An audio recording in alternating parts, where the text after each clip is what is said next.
Disclaimer: ang podcast na ito ay for informational and educational purposes only, gamit ang artificial intelligence or AI na pwedeng magkamali. Kaya kung meron kayong mga mahahalagang desisyon, ay maari lamang na kumonsulta sa mga eksperto o propesyonal. Magandang araw sa ating lahat.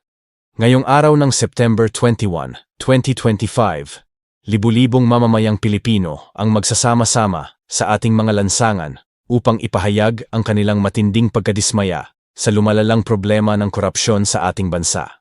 Mula sa Luneta hanggang sa Mendiola, ang mga kalye ay mapupuno ng mga nagkakaisang tinig na humihiling ng tunay na pagbabago at malinis na pamamahala. Mga manggagawa, estudyante, guro, propesyonal, at maging mga magsasaka ay magkakaisa para sa isang layunin: ang wakasan ang sistemang nagpapahirap sa ating bayan. Ayon sa mga organisador, libu-libong katao ang dadalo sa mapayapang pagkilos na ito. Kitang-kita ang pagkakaisa ng mga Pilipino na may dalang mga placard at banner na naglalaman ng kanilang mga hinaing at panawagan para sa mas maayos na pamamahala. Hindi maikakaila na ang korupsyon ay isang malaking sakit ng ating lipunan. Bilyon-bilyong piso ang nawawala sa kaban ng bayan taon-taon dahil sa mga mapang-abusong opisyal.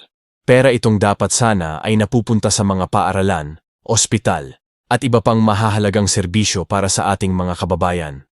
Ang mga rallyista ay magbabahagi ng kanilang mga personal na kwento kung paano sila naapektuhan ng korupsyon. May mga magulang na hindi makapagpaaral ng kanilang mga anak dahil sa tumataas na gastusin. May mga pasyenteng hindi makabili ng gamot dahil kulang ang pondo ng mga ospital. May mga magsasakang hindi makabangon dahil sa kakulangan ng suporta mula sa gobyerno.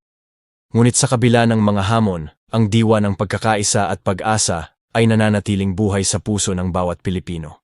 Ang pagtitipon na ito ay patunay na hindi matatakot ang mga mamamayan na ipaglaban ang kanilang mga karapatan at ang kinabukasan ng susunod na henerasyon.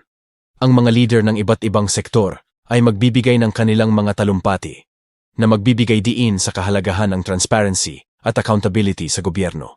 Hinihiling nila ang mas mahigpit na pagbabantay sa mga pampublikong pondo at ang agarang pagpaparusa sa mga sangkot sa korupsyon. Kasama sa mga pangunahing panawagan ang pagpasa ng mas matitibay na batas laban sa korupsyon, ang pagbuo ng independenteng komisyon para sa investigasyon, at ang pagpapatupad ng mas mahigpit na parusa para sa mga korap na opisyal. Hindi lamang ito simpleng protesta. Ito ay isang pagpapakita ng determinasyon ng mga Pilipino na baguhin ang sistema at ibalik ang tiwala sa ating pamahalaan. Ito ay isang pahayag na ang mga mamamayan ay hindi napapayag na patuloy na nakawin ang kanilang kinabukasan. Ang rally na ito ay sana maging mapayapa at maayos. Patunay na kaya nating ipaglaban ang ating mga karapatan ng may dignidad at respeto sa batas. Ang presensya ng mga pulis sana ay hindi magdulot ng tensyon, bagkus ay makatulong pa sa pagpapanatili ng kaayusan. Maraming kabataan ang makikiisa sa protesta, na magpapakita na ang bagong henerasyon ay mulat sa mga isyung panlipunan at handang makipaglaban para sa kanilang kinabukasan. Ang kanilang enerhiya at determinasyon ay magbibigay pag-asa na may magandang bukas pa para sa ating bansa. Sa pagtatapos ng araw, ang mensahe ay malinaw. Ang korupsyon ay hindi dapat maging normal na bahagi ng ating lipunan. Ang bawat Pilipino ay may karapatan sa malinis at tapat na pamamahala, at ang boses ng taumbayan ay hindi maaaring balewalain. Ang protesta ngayong araw ay isang mahalagang hakbang sa ating patuloy na pakikibaka para sa mas magandang Pilipinas.